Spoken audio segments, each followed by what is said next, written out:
1994 ला मंडल आयोगाच्या शिफारशीनुसार ओबीसींना आरक्षण दिलंय. आणि खरं तर ओबीसींना का आरक्षण द्यायचं, की आरक्षण ज्याला द्यायचं ती जात मागास प्रवर्गात असली पाहिजे. त्याच्यामध्ये राजकीय दृष्ट्या, सामाजिक दृष्ट्या, शैक्षणिक दृष्ट्या मागास असणाऱ्या लोकांना आरक्षण द्यावं लागतं. त्यानुसार मंडल आयोगाच्या शिफारशीनुसार ते आरक्षण मिळालेले हे जरांगीला कळालं पाहिजे.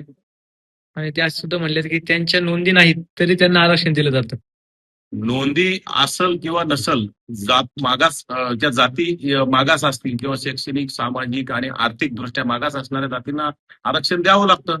आता त्यांच्या नोंदीच असाव्या असं काही नाही, की मराठा समाज राजकीय दृष्ट्या, सामाजिक दृष्ट्या सक्षम आहे, त्याला आरक्षण देता येत नाही. तरी सुद्धा ईडब्ल्यूएस आणि याच्यासारखं आरक्षण त्यांना दिलं होतं. परंतु आता ह्याच बिंडोक माणसामुळे ते आरक्षण रद्द केलंय.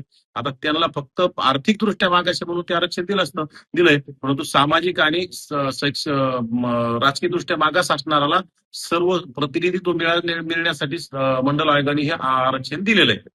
आणि जरांगे म्हणतात की दर 4 वर्षांनी ओबीसींची संख्या 30% वाढते.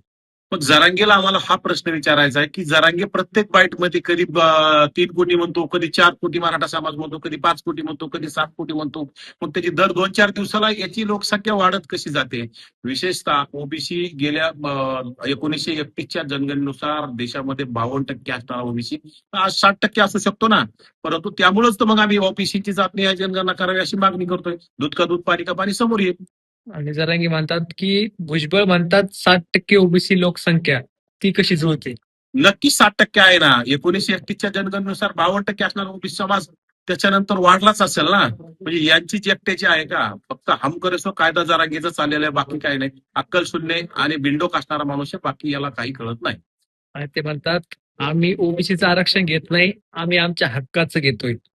ओबीसीचं घेत नाही तर कोणाचं घ्यायला? हक्काचं आरक्षण त्यांना ईडब्ल्यूएस सारखं चांगलं आरक्षण दिलं होतं. एससीबीसी मधून सुद्धा त्यांना आरक्षण दिलं होतं.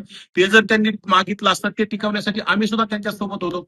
आणि ते टिकवण्यासाठी कोणाचाही त्याला विरोध नव्हता. ते त्यांचं हक्काचं आरक्षण होतं. परंतु ओबीसी मध्ये घुसखोरी, ओबीसीच्या स्थानिक स्वराज्य संस्था बळकावण्यासाठी, म्हणजे ओबीसीच्या हक्काच्या स्थानिक स्वराज्य संस्था बळकावण्यासाठी चाललेल्या आरक्षणाला कुठेतरी लोकांच्या हक्कातलं वरबाडून गेलं म्हणावं लागणार जरांगेला. हे कधी कळलं? आणि ते म्हणतात की मंडलने ओबीसींना मागास सिद्ध न करता आरक्षण मिळवलं. ओबीसी ऑलरेडी मागासच आहेत ना. 18 पगड जातीतील 12 बलुतेदार, 18 अलुतेदार, गावगाड्यात याच्यामध्ये ओबीसी मध्ये दगड फोडणारे वडार समाज दगड फोडतोय, बंजारा समाज ऊसतोडी करतोय, वंजारी समाज ऊसतोडीला जातोय. यांच्यासारखं नाही ना. यांच्यात राजकारण, यांचे मुख्यमंत्री जास्त, यांचे आमदार जास्त, खासदार जास्त, मंत्री जास्त, यांचे साखर कारखाने, दूध डेऱ्या, बँका सगळं यांच्याकडेच राज्यातलं असताना याला आरक्षणाची गरज काय?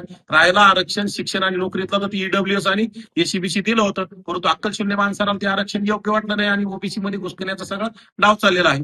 नवनवीन घडामोडी पाहण्यासाठी स्टार महाराष्ट्र न्यूजला सबस्क्राईब करा आणि ताज्या बातम्यांचे अपडेट मिळवण्यासाठी बेल आयकॉनला प्रेस करा आणि परिपूर्ण बातमीबरोबर रहा, इतरांपेक्षा एक पाऊल पुढे.